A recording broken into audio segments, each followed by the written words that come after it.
So, I just got back from seeing Sonic 3 in theaters, and I could say easily without a doubt that this movie is the best one in the entire trilogy. Soon to be quadrilogy, they already have a fourth movie confirmed, but we'll get to that later in the video.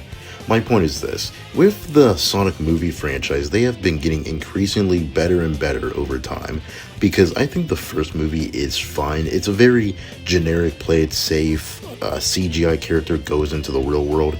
It doesn't really have anything that screams Sonic outside of the character alone. Because I'm gonna be real here, I think the reason why most people like the first movie is just because they fixed the design of Sonic. Because we all remember the original design. I still cannot get that out of my head. It was a rough time back then. But then 2 years later we had Sonic 2 come out in theaters, which I think was a vast improvement over the original, just because it actually felt more in line with the video games, because it actually introduced stuff like the Master Emerald, Knuckles, Tails, although it still had similar issues to the first movie, which everyone always complains about being the humans, and I complain about it too, especially the wedding scene, which is notorious for Sonic 2, which I think gets too much hate. I mean, it does set up Gun, which is important to the Sonic canon, but in general, I do understand what people mean.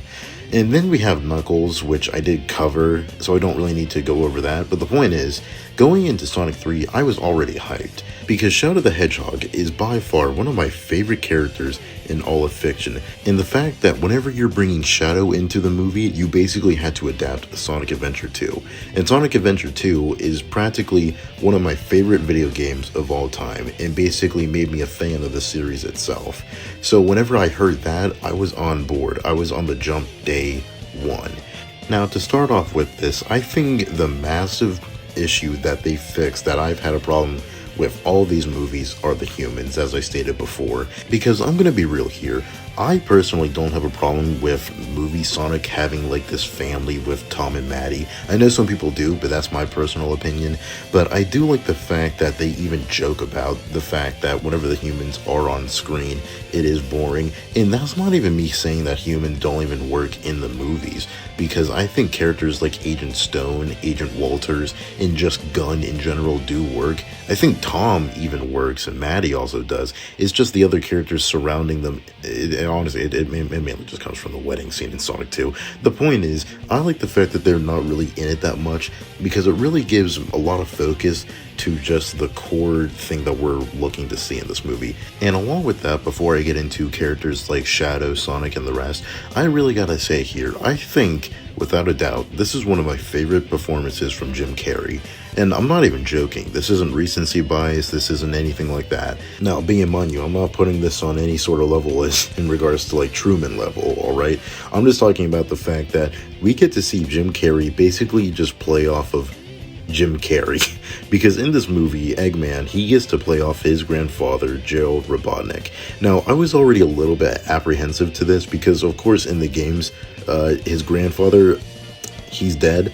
But in this, we get to see him interact with his grandfather, and it's basically just Jim Carrey just talking to Jim Carrey. And honestly, it is a riot. It is so fun to watch this man just talk to himself. And it's just it's honestly so hilarious that it was just great to see just two Jim Carreys on screen. And I like the fact that they even do a fourth wall break, talking about how it's two actors playing the same person, because you could just tell that Jim Carrey loves to play this character. And along with the villains in this, I think Shadow was amazing in this. Keanu Reeves gives a great performance in the role, and honestly, it's very similar to John Wick, because I know a lot of people compare John Wick to Shadow whenever he got the role, and I'm not saying they're wrong, but just in general, I think he did a really great job with this.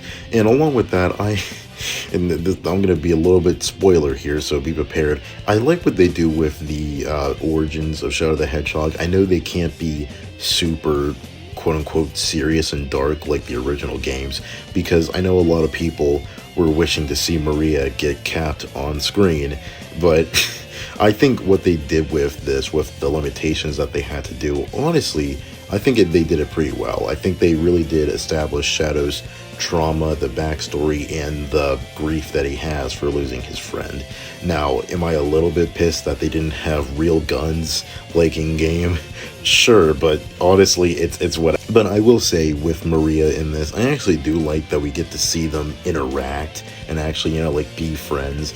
Because of course in the games, it's more like just like the death that makes him sad. We don't really get to see them interact. Although I will say, I don't really like the change that instead of them being on the space colony Ark the whole time, they're just like in a secret base on Earth.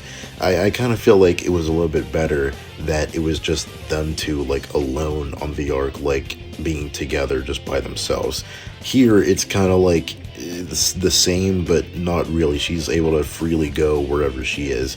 And I don't really think she has like the terminal illness, like her dying, like in the game. I'm not saying that's an issue or anything. I'm just mentioning that there, just to mention it. But like I said, in terms of his origin, it's pretty good. And along with that, with Shadow, I think his action scenes and just overall interactions with characters are pretty much on point for what I wanted and expected from a movie like this. And speaking of action, it is a clear upgrade from the previous entries, because as it is adapting Sonic Adventure 2, you can really tell it is having more of an anime-inspired take, just in terms of like the tones, the line delivery, and just the action in general. Especially in the third act, I think it really just turns up another level. It goes extra hard, both in terms of visuals, action, and set pieces. It honestly is like the highlight of the movie. But how could I forget, I know I barely talked about him whenever it is called Sonic 3. Sonic in this movie is pretty good. He is still a quipster. I don't really like the fact that he's a quipster. Honestly, I kind of just hate the fact that in the 2010s, they basically just turned Sonic into Spider-Man. But I think in this movie, it's not as bad as Sonic 1 and 2. I think honestly, after like the first or second act, Sonic just is like dead serious that whole time, which is perfectly fine. I think it fits in line with the story that they told in this. But I think in general with Sonic, I really love Team Sonic with Knuckles and Tails, because honestly, I think it's the best dynamic in like any piece of media with Sonic. Not to say that the games do it poorly, but I kind of feel like in this, being the fact that they're just together the whole time, you can really see like the brotherly bond that they have for each other. The only game that you really could do that was Sonic Heroes, and that wasn't really like a story-focused game. And before I end this review, I gotta say, I think just the overall references to essentially what is Sonic Adventure 2 live action is pretty well done.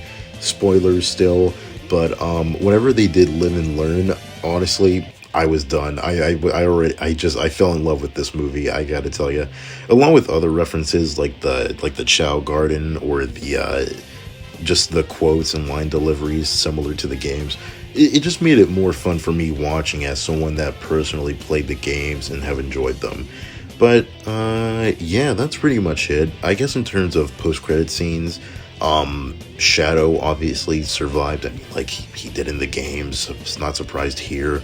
The obvious post-credit scene, though, is with Metal Sonic and Amy, which is pretty good. I mean, I was expecting Silver, but that is personally from someone that wants to see them adapt Sonic 06.